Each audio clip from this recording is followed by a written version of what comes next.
right, this is for, I think you pronounce your name, is it Tyris Mayo? I don't know if it's your real name or not, but this is for you.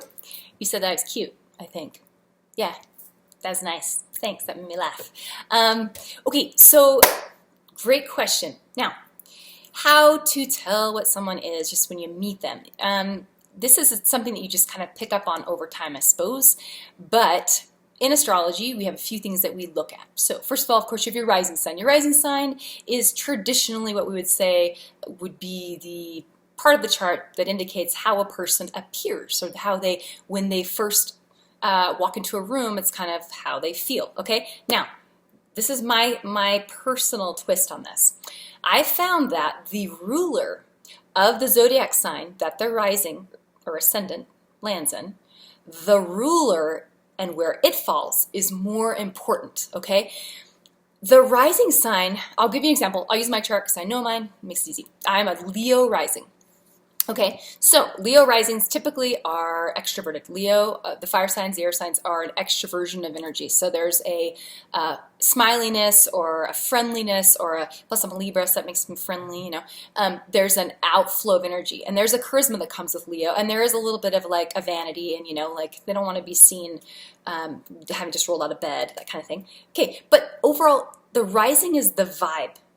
Okay, so bear with me here. It's the, if you've got someone who has a fire rising sign, they might feel a little bit more, like I said, extroverted, more dynamic, more kind of, you just feel them when they come into a room, you know? Now, if someone's got an earthy rising sign, like perhaps a Virgo rising, okay, that's actually a great example, Virgo or Capricorn rising, these are feminine signs, they're earth signs. So there's a receptivity to both of these signs.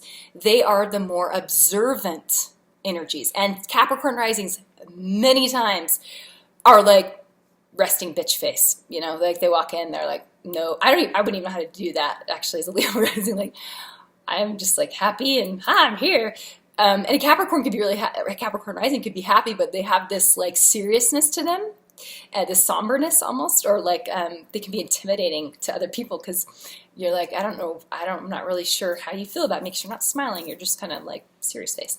Now, so if that makes sense, if they're a water sign on the rising, depending on the water sign, of course. So let's like a Pisces rising, there's this very, plays out differently between men and women, but with women many times, especially look at where Neptune, the ruler, falls, but it gives some beauty, or it gives this floaty, ethereal quality to them. Very feminine.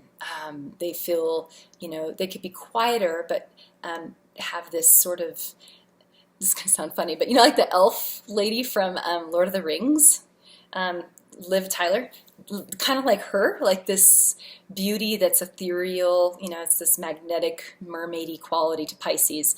Look, okay, so then the next thing is you look at the ruler of that zodiac sign, okay? So I'll go back to mine, Leo, it's the sun. My sun falls in, it's in Libra, and it's in the second house, which is the Taurus house, but it's also ruled by Venus. So both my sun sign and the house it falls in are Venusian. Therefore, I am Venusian, and my Venus is in my first house, okay? So it's very much, your first house is descriptive of your physical body, your physical characteristics. So I definitely look female, you know? I have feminine traits. But because it's in the Taurus house, it's a little more earthy than the way Libra would be. So, you know, like I have hips and a waist and, you know, like I'm shapely, but it's Taurus, so I can like put weight on easily, so I have to be careful. I really like treats because I'm very Venusian. I like pleasurable things. And so, yeah, so you see, I feel like the placement of the planet shows you more about the actual physical features that someone has. So, but if you're just trying to guess someone's like zodiac sign as far as their sun sign, I'm assuming is what you meant when you said zodiac sign, you're trying to guess their sun sign, that can be pretty hit or miss because, for example, a lot of times this happens a lot, actually, I'll guess somebody's, it's just barely happened. I just met a husband and wife, and the wife, I'm like, she's got to be a Virgo. They're for sure, you know. She's kind of shy and sweet, and they're making us dinner, and she's very, you know, kind of there's like a nervousness a little bit to Virgo, like they're kind of nervous, or they seem a little like they're really self-conscious, and she just was sweet, and I'm like, oh, she's got to have some serious Virgo. And then so we started talking to Astro. She said, well, when's your birthday? And yeah, she's a Virgo, and then she goes, what do you think my husband is? And I'm like, oh, he's Pisces. For sure. Like a Pisces man is very distinct. They're very like go with the flow. They even like talk this certain way. They're just like chill, relaxed. You know, this is like someone who, you know, and sure enough, yeah, he's a Pisces. So especially if you're a Pisces with a lot of Pisces in your chart, yeah, there's a specific feel, you know. So you just kind of you figure out. I think first of all, figure out the zodiac signs that are fire signs or air signs, because those are your masculine signs. So if it's a masculine sign, it's an extroverted energy. Just think of it this way: the penis is on the outside of the body, right? It's going somewhere. Not to be, you know, crude, but hello, that's where this symbolism comes from. Vagina is on the inside, so it's inward, okay? So the masculine signs are the extroverts, the feminine signs are the more introverted expression of that personality trait.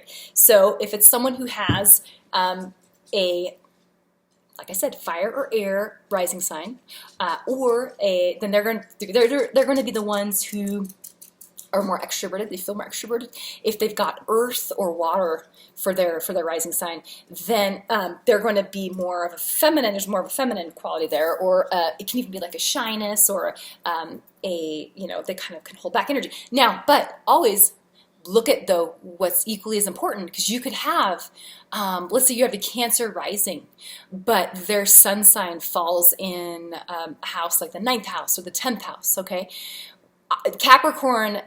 That house, it being at the top of the chart, even though it's still, Capricorn's restrictive and they kind of keep to themselves and they have a containment to them, it's the top of the chart. So you still would notice this person. They just might be kind of, especially Cancer rising, Capricorn.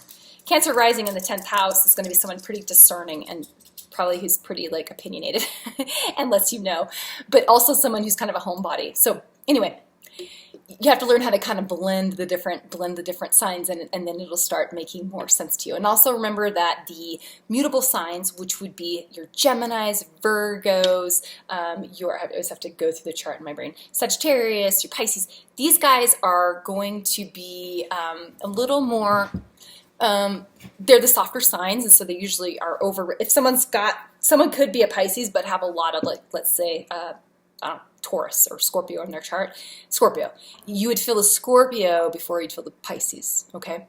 Now, then you've got, after the mutable signs, you've got your cardinal signs, which I would consider the next. So it's like a hierarchy. Mutables are the most overridable when you blend them with other zodiac signs.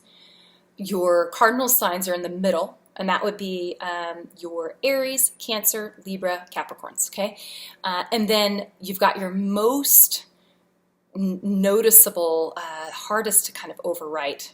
Like you can tell when someone has Scorpio anywhere in their chart, from their sun through to like Mars, I would say, maybe even Jupiter, but really Mars. There's this penetrating quality to Scorpio. It's pretty intense, and there's an undercurrent that you just feel to Scorp. And the fixed signs are going to be Taurus, Leo, Scorpio, Aquarius. So yeah, hope that was helpful. I know I'm rambling. I've been talking too much today. Working with clients and making videos, but hope that was helpful. Okay, have a good one, and let me know if you have other questions. If I didn't answer your question, I may not have. Okay, have a good one. Bye.